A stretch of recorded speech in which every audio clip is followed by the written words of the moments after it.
আসসালামু আলাইকুম। মুক্তিযুদ্ধ বিষয়ক মন্ত্রণালয়ের উপদেষ্টা ফারুকী আজম যে নির্দেশনা দিয়েছেন এবং যে সুখবরগুলো এসেছে তা জানবো আজকের এই ভিডিওতে।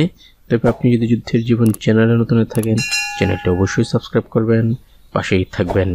মুক্তিযুদ্ধ বিষয়ক মন্ত্রণালয়ের উপদেষ্টা ফারুকী আজমের প্রতি কর্মপরিকল্পনা অনুযায়ী গুণগত মান বজায় রেখে দ্রুত প্রকল্পগুলোর অগ্রগতি শতভাগ নিশ্চিত এবং যথাসময়ে কাজ শেষ করতে প্রকল্প পরিচালক সহ সংশ্লিষ্টদের নির্দেশনা প্রদান করেছেন।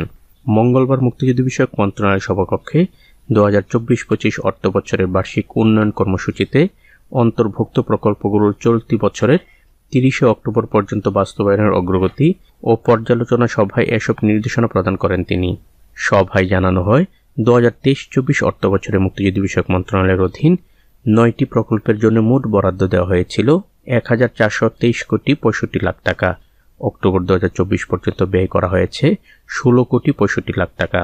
সভায় আরও জানানো হয়, এডিপিভুক্ত 9টি প্রকল্পের মধ্যে রয়েছে অসচ্ছল বীর মুক্তিযোদ্ধাদের জন্য আবাসন নির্মাণ প্রকল্প, মুক্তিযুদ্ধের ঐতিহাসিক স্থানসমূহ সংরক্ষণ ও স্মৃতি জাদুঘর নির্মাণ, ঢাকাস্থ সোহরাওয়ার্দী উদ্যানে স্বাধীনতা স্তম্ভ নির্মাণ, মুক্তিযুদ্ধকালে মিত্রবাহিনীর শহীদ সদস্যদের স্মরণে স্মৃতিস্তম্ভ নির্মাণ, শহীদ মুক্তিযোদ্ধা ও অন্যান্য মুক্তিযোদ্ধাদের সমাধিস্থল সংরক্ষণ ও উন্নয়ন, মহান মুক্তিযুদ্ধকালে পাকিস্তানি হানাদার বাহিনীর কর্তৃক গণহত্যার জন্য ব্যবহৃত বধ্যভূমিসমূহ সংরক্ষণ ও স্মৃতিস্তম্ভ নির্মাণ, বীরের কণ্ঠে বীরগাথা শীর্ষক প্রকল্প, খেতাবপ্রাপ্ত বীর মুক্তিযোদ্ধাদের সমাধিস্থল ও দেশের মুক্তিযুদ্ধ জাদুঘরের উন্নয়ন এবং মুক্তিযুদ্ধের ঐতিহাসিক স্থানসমূহে স্মৃতিস্তম্ভ ও জাদুঘর নির্মাণ।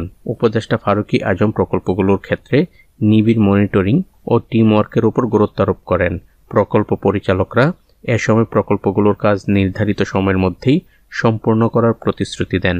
উপদেষ্টা ফারুকী আজম বলেন, প্রত্যেক দপ্তর ও সংস্থার ভাবমূর্তি উজ্জ্বল হয় এমন কাজ করতে হবে।